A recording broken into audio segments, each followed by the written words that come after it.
شیخ عبداللہ اندلسی کا عبرت آموز سچا واقعہ۔ یہ واقعہ آزمائش کی تاریخ کا سچا اور مشہور واقعہ ہے۔ شیخ عبداللہ اندلسی رحمۃ اللہ علیہ بہت پایا کے بزرگ اور محدث وقت گزرے ہیں۔ حافظ قرآن ہونے کے ساتھ ساتھ 1,00,000 حدیثوں کے حافظ تھے۔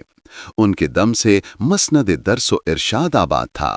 لاکھوں شاگرد اور مرید تھے۔ علامہ شبلی جیسے نابغہ روزگار اور علم و عمل کا گہوارہ آپ کے مرید و خلیفہ تھے۔ ایک مرتبہ سینکڑوں بلکہ ہزاروں شاگردوں، مریدین اور خلفاء کے ساتھ سفر پر تھے کہ عیسائیوں کی ایک بستی کے قریب سے گزر ہوا۔ اس بستی کے اوپر صلیبیں لٹک رہی تھیں۔ شیخ کے دل میں آیا کہ یہ لوگ کتنے بے عقل ہیں کہ صلیب کی پوجا کرتے ہیں۔ تھوڑی دیر کے بعد وہ ایک کنویں پر عصر کی نماز ادا کرنے کے لیے وضو کرنے گئے۔ وہاں کسی لڑکی پر نظر پڑی۔ شیخ اس لڑکی پر فریفتہ ہو گئے۔ دل قابو میں نہ رہا اور شیخ اپنے مریدین سے کہنے لگے، جاؤ واپس چلے جاؤ، میں ادھر جاتا ہوں جدھر یہ لڑکی گئی ہے، میں اس کی تلاش میں جاؤں گا۔ مریدین نے رونا شروع کر دیا، کہنے لگے، شیخ آپ کیا کر رہے ہیں؟ شیخ کہنے لگے، تم اپنے گھروں کو جاؤ، میں اس لڑکی کے بغیر نہیں رہ سکتا۔ یہ وہ شیخ تھے جنہیں 1,00,000 حدیثیں یاد تھیں، قرآن کے حافظ تھے، سینکڑوں مسجدیں ان کے دم قدم سے آباد تھیں۔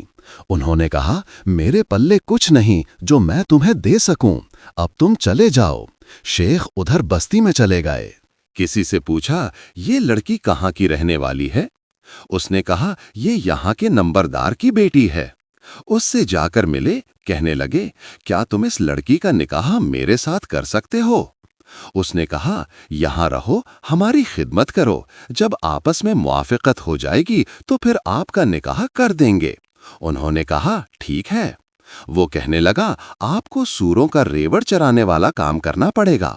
شیخ اس پر بھی تیار ہو گئے اور کہنے لگے کہ ہاں میں خدمت کروں گا۔ اب کیا ہوا؟ صبح کے وقت سور لے کر نکلتے، سارا دن چرا کر شام کو واپس آیا کرتے۔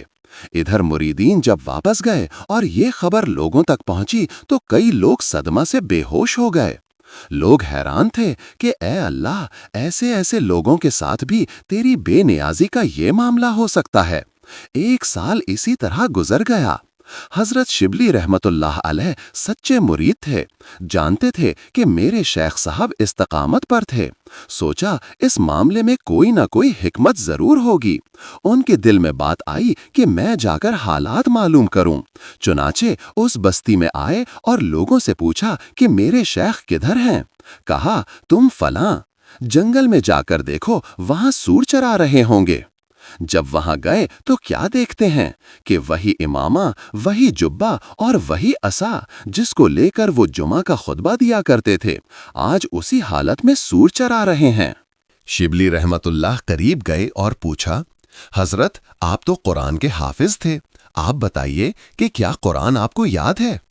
فرمانے لگے، قرآن یاد نہیں۔ پھر پوچھا، حضرت کوئی ایک آیت یاد ہے؟ سوچ کر کہنے لگے، مجھے ایک آیت یاد ہے۔ پوچھا، کون سی آیت؟ کہنے لگے، ترجمہ، جسے اللہ ذلیل کرنے پر آتا ہے اسے عزتیں دینے والا کوئی نہیں۔ پورا قرآن بھول گئے اور صرف ایک آیت یاد رہی جو کہ ان کے اپنے حال سے تعلق رکھتی تھی۔ حضرت شبلی رحمت اللہ علیہ رونے لگے کہ حضرت کو صرف ایک آیت یاد رہی۔ پھر آپ نے ان سے پوچھا، حضرت آپ تو حافظ الحدیث تھے، کیا آپ کو حدیثیں یاد ہیں؟ فرمانے لگے، ایک یاد ہے، جو دین کو بدل دے اسے قتل کر دو۔ یہ سن کر شبلی پھر رونے لگے تو ساتھ انہوں نے بھی رونا شروع کر دیا۔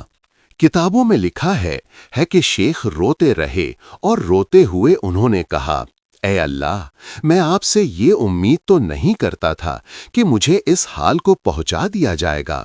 رو بھی رہے تھے اور یہ فکرہ بار بار دہرا بھی رہے تھے۔ آخر کار اللہ تعالیٰ نے شیخ کو توبہ کی توفیق عطا فرما دی اور ان کی کیفیات بھی واپس لوٹا دیں۔